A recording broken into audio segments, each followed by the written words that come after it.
Lezi ndaba zehora lokuqala sikwethulela zona bukhoma hekomkhulu le-SABC e-Auckland Park eGoli, bukela inazi ezinohlonze emini nje. Ivaliwe namhlanje inkantolo yemantshi yase-Athlone eKapa ngemva kokuthi umuntu edutshulwe washona ngaphandle kwesakhiwo sayo lenkantolo ekuseni. To intensify its effort to provide oversight for Jobs Summit agreements. Iphini likaMengameli wezwe uPaul Mashatile wethule inkulumo yokuvula umhlangano weNedlac oqhubeka eSandton eGoli. Lo mhlangano waminyaka yonke sokungowama-30 selokhu yasungulwa ngo-1995. When you addressed the court yesterday, you made a submission about if it's in your private property, you are entitled to kill anyone on site.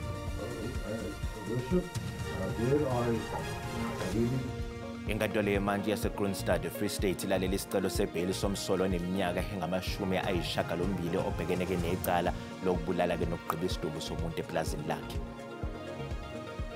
The next two games can maybe, with a little bit luck, can maybe the final step to qualification. Kwezemidlalo wonke amehlo azobe ethenjwe enkundleni yase-Free State namhlanje kusihlwa njengoba iBafana izotholana phezulu neLesotho emidlalweni wokuhlungela kwindebe yomhlaba yango-2026. Ukuthola kube kwembukeli ngiyakwamukela ezindabeni zehora lokuqala ezingunqa phambili kanti futhi-ke ezihamba phambili la ku-SABC 1 eMzansi for sure kanjani-ke naku-SABC Lihayi. Igama lami nginguDaud Ngula.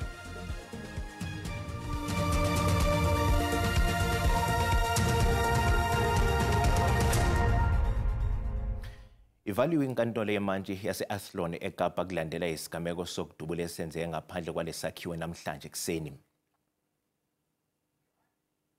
Kube ukuthi owesilisa udutshulwe ngesikhathi yangena emagcekeni enkantolo namhlanje kuseni. Okwamanje izizathu sokubulawa kwakhe asikazi, kodwa-ke iziphathimandla zikholelwa ukuthi lesigameko kungenza ukuthi sihlobeneke nezenzo zamaqembu ezigelekeqe noma-ke emgulukude. Lesigameko silandela-ke esifanayo sangenyanga edlule esenzeka ngaphandle kwenkantolo-ke yemantshi yase-Mitchells Plain, nalapho kwabulawa khona owesilisa owayeneminyaka engama-24 ubudala, kwathi-ke omunye-ke walimala kanzima. Lokhu-ke sekudala ukukhathazeka ngezokuphepha ezinkantolo. Kanti-ke kusenjalo amaphoyisa anxusa noma ngaba ngubani ongase abe nolwazi ngalesi sigameko ukuba-ke awuhlaba ulawule. Iphini likaMengameli wezwe uPaul Mashatile wethule inkulumo yokuvula ingqungquthela yeNedlac eqhubeka eSandton eGoli. Le ngqungquthela-ke yaminyaka yonke sekungama-30 selokhu yasungulwa ngo-1995. uMashatile uqhakambise osekuzuzwa yiNedlac odabeni lokwenziwa kangcono kwesimo-ke sezisebenzi eNingizimu Afrika. INedlac yakhelwa phezu kwezisekelo ezokuqinisa ukubambisana nezivumelwano kakhulukazi ezindabeni ezithinta ukuthuthukiswa komnotho wezwe kanye nezimo zenhlalo yomphakathi. uMashatile uthi iNedlac ineqhaza elibonakalayo eyinhlelweni zokuguqulwa kwemigomo ehambisana nezomnotho kanjalo nesimo senhlalo yabantu. Over the years, Nedlac has played a central role in shaping policies that are designed to improve the socio-economic advancement of South Africa. However, we must acknowledge that together as social partners in this council, we still have a huge responsibility to address persistent challenges of poverty, unemployment, and inequality. uMashatile uthena kuba izwe lisabhekene nenselele enkulu ngesibalo esiphezulu sabangasebenzi kanye nokungalingani. iNedlac isikwazile ukuqinisa uzinzo nokuxazululwa kwezimo ezifana nembango yeholo phakathi kwabaqashi kanye nezisebenzi. I must highlight that Nedlac has been instrumental in promoting worker solidarity through collective bargaining, dispute resolution, and extending protection to non-standard employees.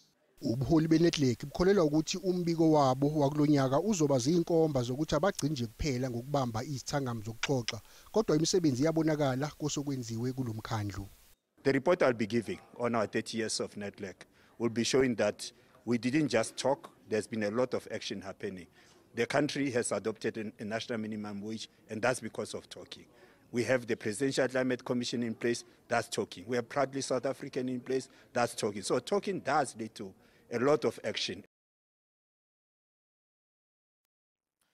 Inkantolo yemanje yaseKroonstad eFree State ilaleleke isicelo sebheyili somsolwa oneminyaka engama-80 obhekene necala lokubulala nokugqiba isidumbu somuntu eplazini lakhe. When you addressed the court yesterday, you made a submission about if it's in your private property, you are entitled to kill anyone on sight. Yeah. Worship, there I really want to apologize. Omele lomsolo neminyaka engama-80 ubudala uthi bukhona phela ubufakazi obukhomba ukuthi umsolo wayengekho eplazini mhla ziyishumi uNtulikazi kuwo lonyaka nokuwusuku lwesigameko. When he said that he was shooting at somebody, it didn't mean the person who is now being revealed as the deceased, namely Mr. Thabo Mashia. In actual fact, it is clear from all evidence that when the shooting took place on the 11th of July 2025, the accused was not on the farm. That is been underscored not only by the investigating officer, but also mentioned in the affidavit of his to assist this court in coming to a conclusion regarding his bail application. Ezethulweni zakhe lona omele umsolwa uveza ukuthi umsolwa engakwazi ukukhokha ibhayili yenkulungwane eziyishumi zamarandi futhi ngeke ethi mangabe sengaphandle ephazamisa ubufakazi noma uphenyo. Lo solwa ngokuba-ke ngungqondongqondo ecaleni lokubulawa kwabantu abayishumi elisekisike Eastern Cape umzukisi Ndamase nowaqoka ukuzimela kuleli cala uyaqhubeka nokupheka ngemibuzo ufakazi wombuso uLwando Abi.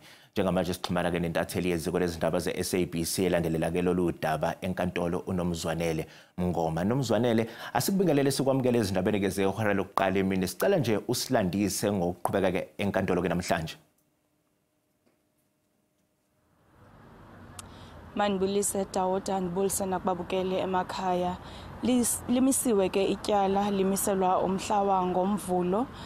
Limiswe ke emveni kokuba bekuzothathwa ikhefu kodwa kwabuzwa kuNdamase into yoba ingaba imibuzo anayo ngakwingqina lombuso isemininzi na, waphendula ngelithi isemininzi kakhulu kwaze kwathiwa ke kucelwa into yoba kuqhutyekwe ngomvulo nalapho azoba nalo ixesha elininzi lokuyibuza lo mibuzo. Bebeke ke into yokuba kungolwesihlanu namhlanje abatshutshisi kusafuneke into yoba babuyele emva eMthatha apho basebenzela khona.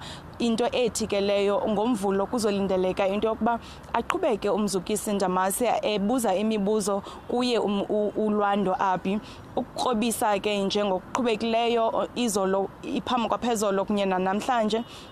Njengoba uNdamase ibenguye obesabuza imibuzo ebengekafiki kumbawa kungobozana njengoba namhlanje besaqhubeka ngokuveza indlela ebevana nayo noAbi nemisebenzi uAbi amthola ngayo ayiphikayo yena enguNdamase ngoba uyokhumbula into yoba uAbi uyivezile into yoba ebesebenzisana noNdamase kwizinto zeziyobisi nasekubulaleni abantu kodwa ke uNdamase uziphikile uzikhucule yena kwezo zityholo namhlanje eqhubeka nozikhucula esitsho esithi yena zange wabulala mntu zange wasebenzisana noAbi ngokubulala abantu. uAbi ke ekhankanya nabantu bombuso amapolisa kwababantu athi wathunyelwa nguNdamase into yoba ababulale kodwa ke uNdamase yena ebemile kwelithi zange wabulala abantu. Bendikhumbuze nje ke ababukeli into yokuba kwaba batyholwa ngokubulala kungobozana elingqina lombuso lingqinile into yoba liyabazi ukusukela kuAphiwe Ndende ukuzoma kumtyholwa wesine uSongezovuma esitsho esithi ngabantu awayehamba nabo njengoba yena wayengumqhubi ngalamini ngabantu awayehamba nabo bekhangela ukuqala ekukhangeleni abafana basegqubeni abatyholwa ngokuba nabo basebenzisa iziyobisi okanye bathengisa iziyobisi ukuyoma kwikhaya lakwaSinqina apho athi waye wava emveni kokuba bamisele imoto bangena baya kwikhaya lakwaSinqina yena eme umgama nje okude kunomzi wakwaSinqina esitsho esithi wayewava isithonga zizininzi wathi xa bebuya bengena emotweni ebuza into bangaphi kanti abantu nebabulaleyo pha kodwa ke zange bamchazele njengamqhubi yena uthi wayengekho pha kwaSinqina ngoku kwakusenza ezi ziganeko kodwa ke babenayo imipu kwaye abatyholwa babekhona ngabo abayenzayo lanto kodwa ke sizawuva banzi ngomvulo sive nokuba uzawude angene ezikhucula esithini yena ngokubulawa kwabantu kuNgobozane. Sibonga kakhulu yona ke intatheli yeziko lezindaba ze-SABC uNomzwanele ngomesibikela bukhoma eSelsikisiki e-Eastern Cape. Mbukelo kwamanje asithi qhu ezitolo sizobuya nezinye izindaba.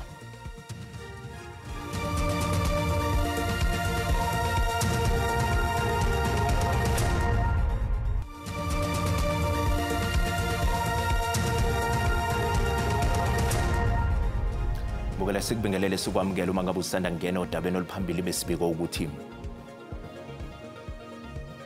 ivaliwe namhlanje inkantolo eMantshi yase-Athlone eKapa ngemva kokuthi umuntu edutshuleke washona ngaphandle kwesakhiwo sayo lenkantolo ekuseni. Bukela sikhumbuza ukuthi lezi indaba ziyatholakala ku-YouTube naku-SABC Plus ngena kuzo zicinge ngamagama athi SABC izindaba nakanjani uzozithola ngomjalo bazo.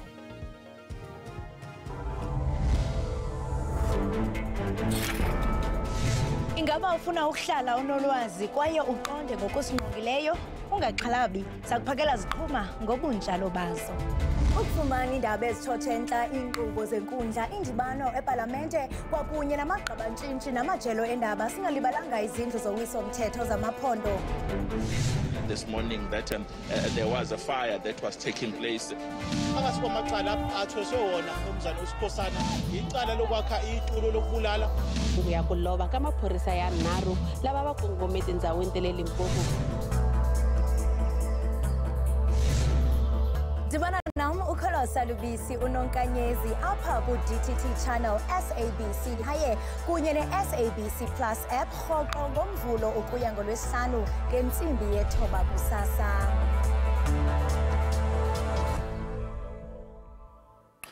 Amaphoyisa aseMpumalanga aphenya amacala amabili okubulala ngemva kokuthi iphoyisa lidubulela bulala unina wentombi yale eyiphoyisa nayo ephindisele ngenhlamvu esokeni layo nalo ke lashonela ke endaweni yesigameko kwaMhlanga.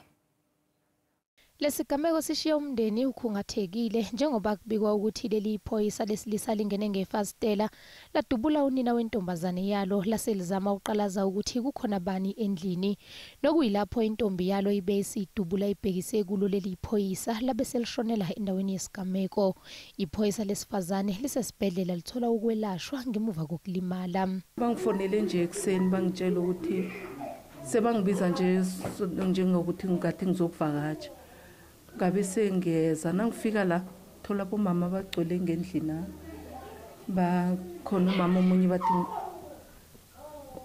umamdawo wangichasela ukuthi okwenzakaleni.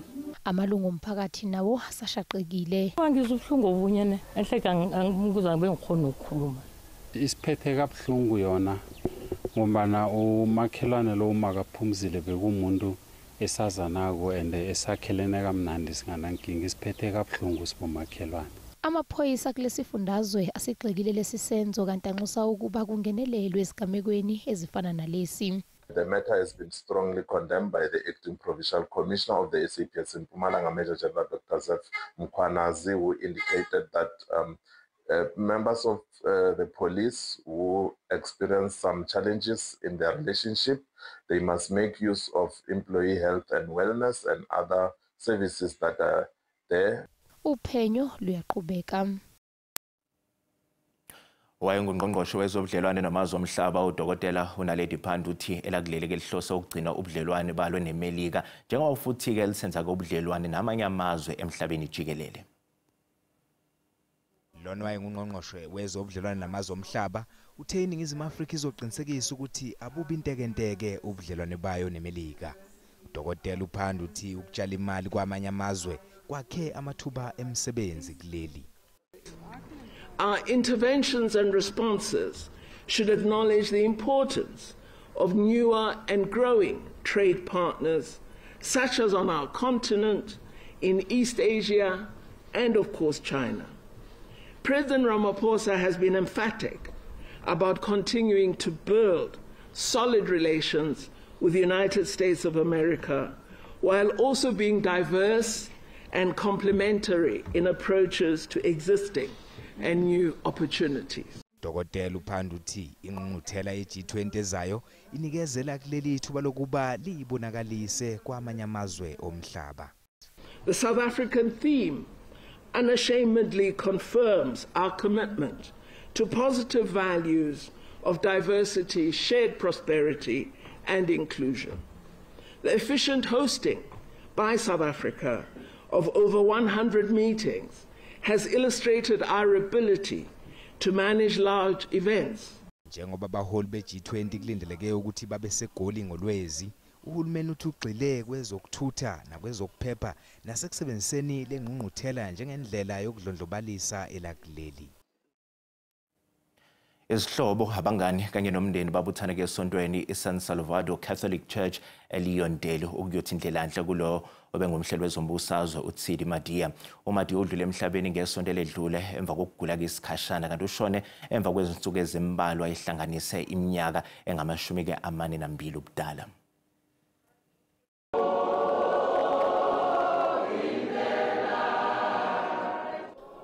Ubengasabi lutho futhi ubekhuluma iqiniso.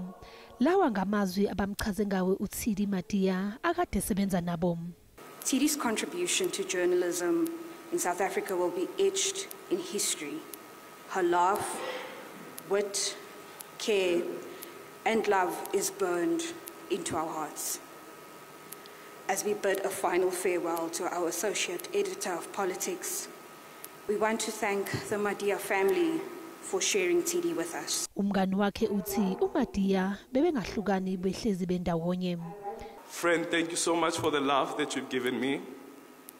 Thank you so much for the kindness that you've extended not only to me but to the people around you.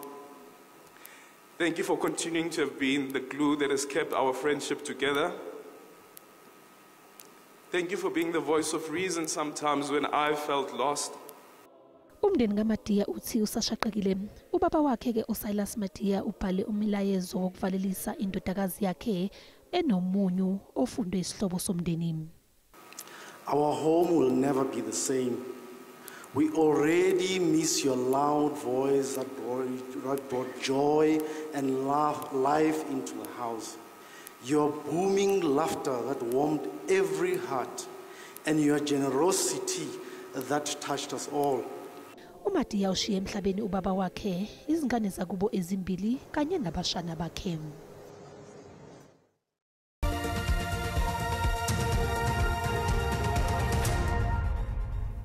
Umasipala kwezemidlalo wonke amehla azobethenjwe enkundleni yase-Free State namhlanje kusihlwa njengoba iBafana Bafana izotholana phezulu neLesotho emidlalweni okuhlungela indebe yomhlaba yango-2026. uBruce ufuna ukubamba iqhaza kwendebe yomhlaba njengomqeqeshi kokuqala. Lo mqeqeshi oneminyaka ama-70 ufuna ukuthatha umhlala phansi ngemuva komqhudelwano ngonyaka ozayo. And I said it already before, this is my last job as a coach. I'm 73.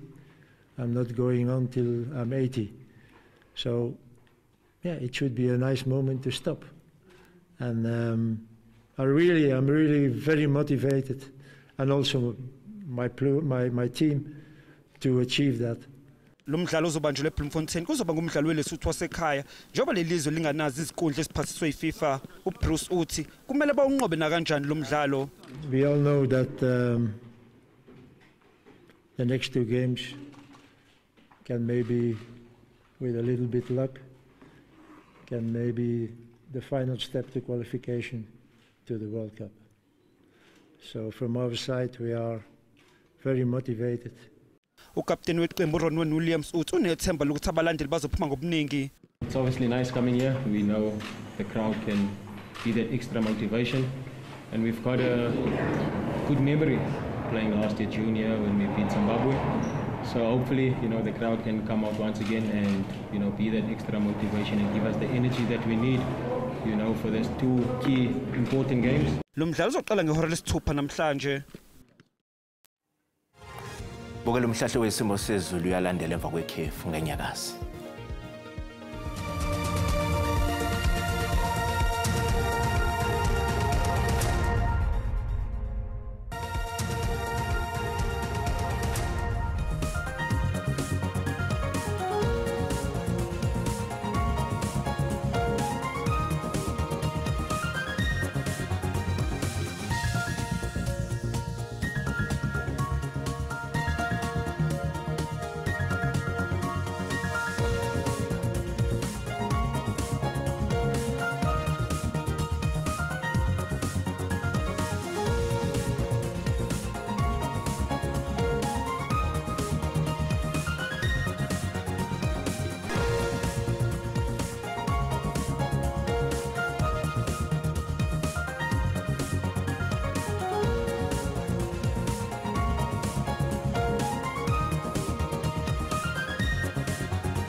Bukeli usale kahle.